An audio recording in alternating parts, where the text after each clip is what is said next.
Hello मेरे प्यारे to family, कैसे हो आप लोग। आशा करता हूँ आप लोग ठीक होंगे। तो आपके लिए chemical reaction and equation chapter लेके आए थे क्लास 10 का। तो उसी से रिलेटेड है अगला जो टॉपिक केमिकल इक्वेशंस के बारे में है कि केमिकल इक्वेशंस को कैसे रिप्रेजेंट करेंगे, कैसे उनको दर्शाएंगे, कैसे उनको शो करेंगे।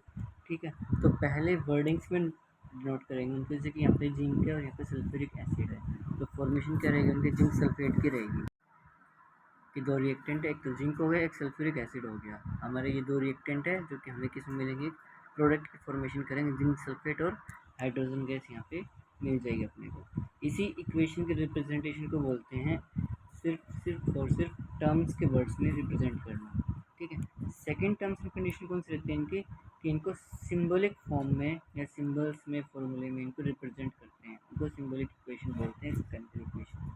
ठीक है, जैसे कि जिंक वही अपने वहाँ पे वर्ड्स में था, यहाँ पे सिंबल्स में आ गए। जिंक सल्फ्यूरिक एसिड है, यहाँ पे H2SO4 आ जाएगा। ठीक है,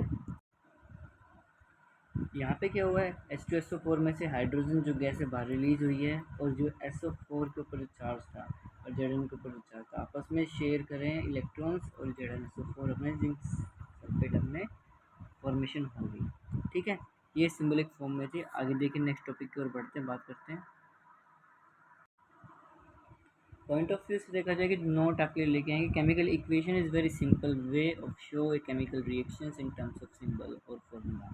भाई सिंपल सी बात है कि या तो उसको सिंबलिक फार्मूले के साथ रिप्रेजेंट करें, एक आसान तरीके से बोला जाए कि रिएक्टेंट और प्रोडक्ट को हम सिंबल के फॉर्म में भी रिप्रेजेंट कर सकते हैं, जैसे कि अपन ने ये किया था, ये वाली जो इक्वेशन की थी। ठीक है, रिएक्टेंट को किस में लिखते हैं, हमेशा लिखते हैं लेफ्ट हैंड साइड पे, मतलब कि लेफ्ट साइड पे, और प्रोडक्ट को लिखेंगे हमेशा return as right hand side. ठीक है, तो प्रोडक्ट किस साइड लिखेंगे, राइट हैंड साइड पे लिखेंगे। और जो बीच में एरो रहता है, मतलब ये जो एरो का जो सिंबल है, ये शो करे डायरेक्शंस को, मतलब ये फॉरवर्ड डायरेक्शन में होगा या फिर ये बैकवर्ड डायरेक्शन में होगा। अगर फॉरवर्ड डायरेक्शन में ही रिएक्शन जा रही है तो कौन सी रिएक्शन हो गई, फॉरवर्ड डायरेक्शन हो गई। और सिंपल की बात है कि अपने बैकवर्ड डायरेक्शन में रिएक्शन जा रही है तो किस में जाएगी, वो बैकवर्ड डायरेक्शन रिएक्शन हो जाएगी। ठीक है, आगे देखिए बात करते हैं। अगला टॉपिक है बैलेंस केमिकल इक्वेशन और अनबैलेंस के बारे में।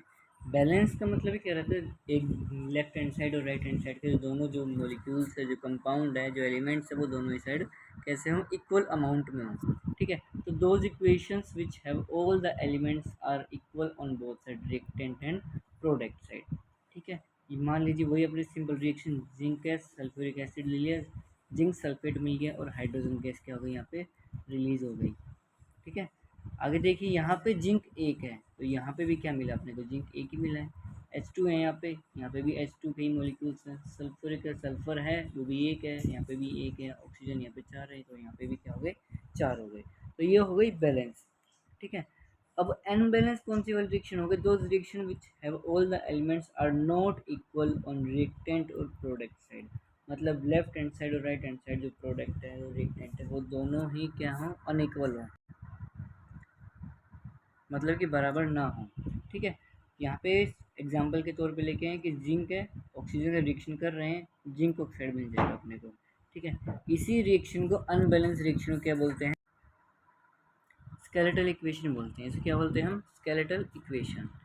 अनबैलेंस केमिकल इक्वेशन को स्केलेटल इक्वेशन बोलते हैं। ये एग्जाम में पूछा भी जाता है कि स्केलेटल इक्वेशन को क्या बोल सकते हैं। ऑप्शन भी दे देंगे आपको, अनबैलेंस दे देंगे, बैलेंस दे देंगे, स्केलेटल दे देंगे। ठीक है, नन ऑफ दीज दे देंगे, या फिर उसमें केमिकल रिएक्शंस के बारे में, टाइप्स ऑफ केमिकल रिएक्शन जो रहती हैं उनके बारे में बताएंगे। अभी जो नेक्स्ट वीडियोज़ आएंगी उनमें आपको एक्सप्लेन कर दिया जाएगा। एक फ़िलहाल के लिए आगे नेक्स्ट टॉपिक की ओर बढ़ते हैं। आगे देखिए बात करते हैं। अगली है फोटोकेमिकल रिएक्शन। फोटोकेमिकल रिएक्शंस का मतलब, ये फोटो का मतलब ही क्या हो गया, फोटोन से। फोटोन मतलब कि लाइट से, मतलब जो रिएक्शन सनलाइट की प्रेजेंस में हो और क्लोरोफिल की प्रेजेंस में हो। ठीक है, those reaction which in which the presence of light, okay, जो रिएक्शन हो रही है, ओके, और हो रही है किसके प्रेजेंस में, सनलाइट के प्रेजेंस में हो। तो मान लीजिए यहाँ पे कार्बन डाइऑक्साइड है, गैसियस फॉर्म में है, वाटर मॉलिक्यूल्स है, सनलाइट के प्रेजेंस में दोनों ही रिएक्शन होगी और क्लोरोफिल भी होगा, तो यहाँ पे क्या मिलेगा अपने को, ग्लूकोज मिल जाएगा। ठीक है, जो कि C6H12O6 की फॉर्मेशन कर देगा। ये सभी जो हुई है रिएक्शंस किसकी प्रेजेंस में हुई है, सनलाइट की प्रेजेंस में। अगर विदाउट सनलाइट होते रिएक्शन ऑकर होती ही नहीं। रिएक्शन ही नहीं होगी ना, तो रिएक्टेंट अपने रिएक्ट करेंगे और फिर प्रोडक्ट भी नहीं मिलेगा फिर। ठीक है, अब देखिए नेक्स्ट टॉपिक की ओर बात करते हैं। नेक्स्ट टॉपिक है आयनिक इक्वेशन। आयनिक इक्वेशंस में क्या रहता है कि इसमें आयंस बैलेंस होंगे। ठीक है, जैसे कि बैलेंसिंग इक्वेशन में कहते हैं हमने एलिमेंट्स, मॉलिक्यूल्स और कंपाउंड जो बैलेंस हो रहे थे left hand side right hand side में, लेकिन यहाँ पे क्या रहेंगे, आयंस बैलेंस होंगे। Those equation which contain not only atoms, सिर्फ और सिर्फ एटम्स ही नहीं होंगे, ना ही मॉलिक्यूल्स होंगे इसमें, बल्कि क्या होगा कि इसमें आयंस भी इक्वल होंगे। एक्चुअल क्या रहेगा इसमें टेकिंग पार्ट अपने आयंस का भी। ठीक है, those equation which contain not only atoms and molecules but also contain ions actually taking a part in the solution और रिएक्शन। भाई किसी सॉल्यूशन में कोई रिएक्शन हो रही है तो उसके अंदर क्या रहेगा, एटम्स और मॉलिक्यूल्स तो होंगे ही होंगे, लेकिन उनके आयंस बैलेंस होंगे।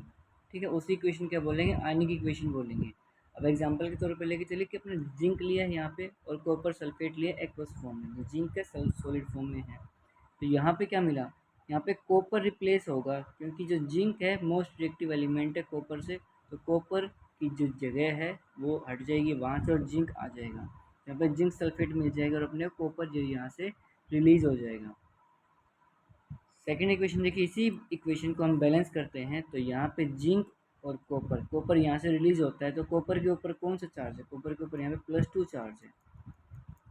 कौन चार्ज है कॉपर के ऊपर, प्लस का 2 चार्ज है यहाँ पे।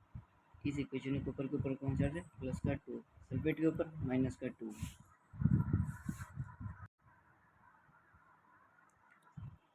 तो यही जिंक के ऊपर भी है प्लस का 2 चार्ज। ठीक है, यहाँ पे ये रिप्लेस करेगा कॉपर को तो ZnSO4 मिल जाएगा और कॉपर मिल जाएगा।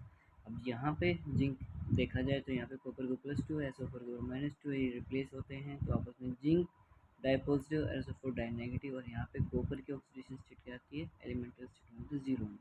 ठीक है, तो यहाँ पे जिंक है जो +2 ऑक्सीडेशन स्टेट में जा रहा है और कॉपर है वो +2 से 0 में जा रहा है। तो यहाँ से एक चीज़ देखिए कि किसका ऑक्सीडेशन और किसका रिडक्शन हो रहा है, तो वो चीज़ आपको बताई जाएगी कि भाई ऑक्सीडेशन और रिडक्शन क्या होता है, वो आपको अनदर वीडियो में बता दिया जाएगा कि ऑक्सीडेशन क्या होता है, रिडक्शन क्या होता है, ऑक्सीडाइजिंग एजेंट और रिड्यूसिंग एजेंट कौन से होते हैं। लेकिन यहाँ पे फिलहाल इतना ही है कि आयनिक इक्वेशंस को आयंस में कैसे बैलेंस किया जाता है। कि यहाँ पे मान लीजिए कि इस इक्वेशन में जिंक के ऊपर कितना चार्ज है, प्रोडक्ट की साइड +2 है, यहाँ पे भी इस इक्वेशन में लेफ्ट हैंड साइड में +2 चार्ज है, किसी भी एलिमेंट पे हो +2 होना ज़रूरी है। यहाँ पे SO4 के -2 है तो यहाँ पे भी -2 चार्ज है। ठीक है, और यहाँ पे कॉपर के ऊपर 0 है, इस साइड में जिंक के ऊपर 0 है। आयंस क्या रहेगा इसमें, क्या हो गया, वो बैलेंस हो चुकी है कम्प्लीटली। ठीक है, अब देखिए आगे अगले टॉपिक की ओर बढ़ते हैं। अब देखते हैं बैलेंसिंग आयनिक इक्वेशन के बारे में ही कि those equation in which the number of atoms of various elements as well as the total charge on the ions must be equal on both side of the equation। किसी भी equation में है total charge है जो वो क्या होना चाहिए, इक्वल होना चाहिए बोथ साइड, दोनों साइड पे, कोई भी एटम्स हो या फिर अलग अलग प्रकार के एलिमेंट्स हो। ठीक है, एग्जाम्पल के तौर पे लेके हैं, कॉपर है, सिल्वर है, सिल्वर के ऊपर एक पॉजिटिव है, कॉपर के ऊपर 2 पॉजिटिव चार्ज हो गए हैं, यहाँ पे इस साइड अपने एक ही पॉजिटिव है। ठीक है, अब देखा जाए तो भाई लेफ्ट हैंड साइड पे तो एक पॉजिटिव है, राइट हैंड साइड पे 2 पॉजिटिव हो गए, सिल्वर के ऊपर यहाँ पे न्यूट्रल कंडीशन में हो गया। ठीक है, एलिमेंटल कंडीशन में देखिए कि हम सिल्वर को क्या करेंगे, मल्टीप्लाई कर देंगे 2 से, कि सिल्वर के ऊपर एक पॉजिटिव चार्ज है, अगर यहाँ पे 2 कर दिया जाए तो एक सिल्वर के ऊपर एक पॉजिटिव, तो 2 सिल्वर के ऊपर कौन से आगे चार्ज, 2 पॉजिटिव हो गए। अब ये जो इक्वेशन क्या हो जाएगी, वो बैलेंस हो जाएगी। क्या हो जाएगी इक्वेशन, बैलेंस हो जाएगी। सिल्वर राइट हैंड साइड पर due to balancing of elemental condition पे राइट हैंड साइड पे सिर्फ 2 पॉजिटिव चार्ज है, तो यहाँ पे सिल्वर को 2 से मल्टीप्लाई कर देंगे। ठीक है, आगे देखिए बात करते हैं कि कॉपर है, यहाँ पे 2 चार्ज हो गए हैं इसके बैलेंस, और यहाँ पे कॉपर के ऊपर भी 2 चार्ज हो गए, यहाँ पे सिल्वर के ऊपर 2 पॉजिटिव आ चुके हैं, तो लेफ्ट हैंड साइड और राइट हैंड साइड दोनों साइड कितना हो गया, चार्ज हो चुके हैं बैलेंस कम्प्लीटली। ये बैलेंसिंग आयनिक इक्वेशन इनको ऐसे बैलेंस करते हैं। ठीक है, आगे देखिए बात करते हैं।